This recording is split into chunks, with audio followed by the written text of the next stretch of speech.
Breaking. Thank you, Buhari. Nnamdi Kanu could be released on bail on Thursday. CY is scheduled for emergency hearing on Thursday. Nnamdi Kanu could be released on bail on Thursday. CY is scheduled for emergency hearing on Thursday. Nnamdi Kanu, the detained leader of the indigenous people of Biafra, IPOB, could be released on bail on Thursday, 2nd December 2021, with reports confirming a scheduled emergency hearing on his behalf. According to Sahara reporters, this was confirmed by the Council of the Nigerian government in its trial. Reports also say the scheduled hearing is in response to the fervent appeals by Igbo leaders to President Muhammadu Buhari for the unconditional release of the IPOB leader. A source quoted by Sahara reporters said, Nnamdi Kanu scheduled for an emergency hearing tomorrow that could lead to his release on bail.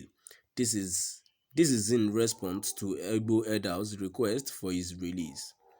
Igbo leaders begged Buhari to release Nnamdi Kanu. President Muhammadu Buhari gave a shady reply after respected leaders from the southeast region of the country begged him to secure the unconditional freedom of Nnamdi Kanu. The meeting with the group of Igbo leaders under the aegis of highly respected Igbo greats at the State House in Abuja on November 19, 2021, reportedly ended successfully with Buhari's statement making the headlines. A statement released by Femi Adesina quoted Buhari's reply to the Igbo leaders as saying that he would consider the IPOB's leader release. Buhari said, "You have made an extremely difficult demand on me as leader of this country. The implication of your request is very serious. In the last 6 years, since I became president, nobody would say I have confronted or interfered in the work of the judiciary. God has spared you and given you a clear head at this age. With a very sharp memory, a lot of people half your age are confused already." Buhari, who also noted that the unconditional release of Kanu, who is currently standing trial, runs contrary to the doctrine of separation of powers between the executive and judiciary, said, "I said the best thing was to subject him to the system. Let him make his case in court instead of giving very negative impressions of the country from outside. I feel it's even a favor to give him that opportunity." It should be noted that Kanu was first arrested in 2015 on charges bordering on terrorism, treasonable felony, managing an unlawful society, among others. He was initially detained and arraigned in court, but he fled the country in 2017 after he was granted bail for medical reasons. Unfortunately for him, he was intercepted on June 27, 2021 and repatriated to Nigeria to face the charges for which he was arrested. His repatriation followed an operation conducted by Nigerian security operatives in collaboration with international partners. Consequently, on July 26, following his trial, Justice Binta Onyako of the Federal High Court sitting in Abuja adjourned the hearing until October 20, with reports saying the DSS failed to produce him in court. In October, his trial was further adjourned till November 10, which was just recently adjourned till January 19th and 20th of the new year. Prior to the emergency scheduled hearing, Nnamdi Kanu was fated to remain in DSS custody and will be spending Christmas in detention. Amid the calls for Nnamdi Kanu's release, a northern group calling for one Nigeria had taken a protest to the front of the Federal High Court in Abuja, kicking against this freedom. In a video live streamed by The Punch, the northern group in their numbers stormed the court vicinity with placards which read, "Nnamdi Kanu must not be released. Nnamdi Kanu is evil.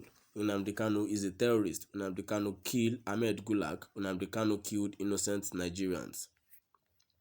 This had stirred reaction on social media as many Nigerians, supposedly supporters of Biafra and Kanu, slammed the group. One Christopher Uguru on Facebook said, "How much did federal government pay for you people that resulted of doing all these nonsense things? I can't blame you people because Aboki remain Aboki." At Patient Skolong said, "This country is in a serious mess. What is all this nonsense? Instead of you to protest for the killing of the Northerners." At MLD said, "It's so funny you guys can't protest against killings in the North or the fall of the economy under Buhari." At Sunday, Chukuma said, You can see that we have serious problems in Nigeria. The poor that need help is one digging the grave of poverty. At Nnamdi Unoso said, so no security personnel will disrupt them. This same flag was raised at Lagos toll gate and many were killed. I weep for all of you. At Nwamba said, if said Nnamdi Kanu is a terrorist, why do you release Boko Haram and bandit terrorists then want to jail Nnamdi Kanu? It is not done that way. Nnamdi Kanu's family had reacted to the request sent to President Muhammadu Buhari by Igbo leaders, as it also pleaded with Buhari to honor the request.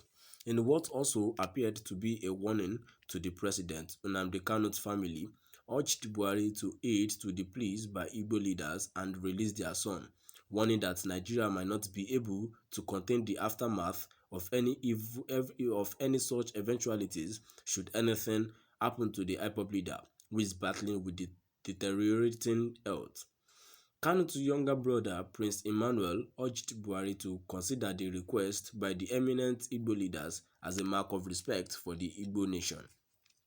Adding to the voice, Kanu's first cousin, Mr. Chijindu Ofo, said, I appeal to the federal government to listen to the voice of wisdom and allow my cousin, Nnamdi, to go home so he can attend to his failing health.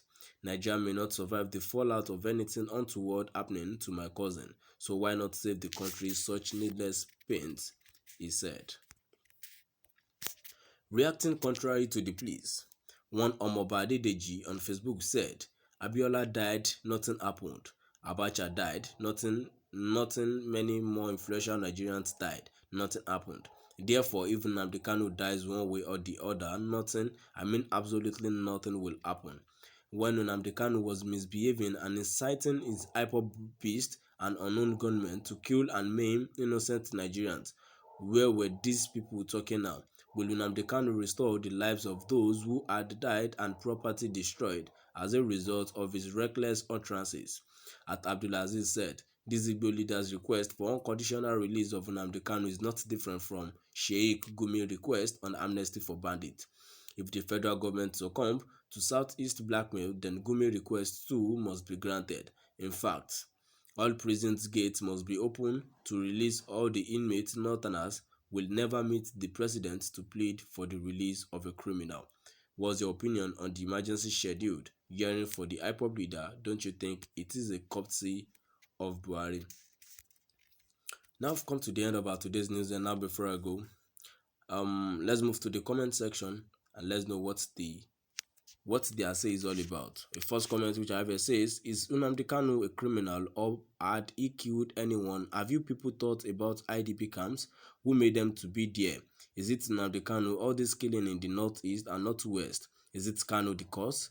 Let me ask you one question. As you sabi too much now, I will tell you, you go and kill your father and mother and all your relatives because they are bad. When you do so, who killed them? Am I the one that killed them, or are you the one that does the killing? The last comment which I have here says, let's talk about it more and get a better understanding about the incident that is happening all around the world right now. There must be something someone can do to adjust some certain things around the world and make it a better place. To my dear listeners, please drop by the comment section and let's know what your view is all about today's news. Thank you.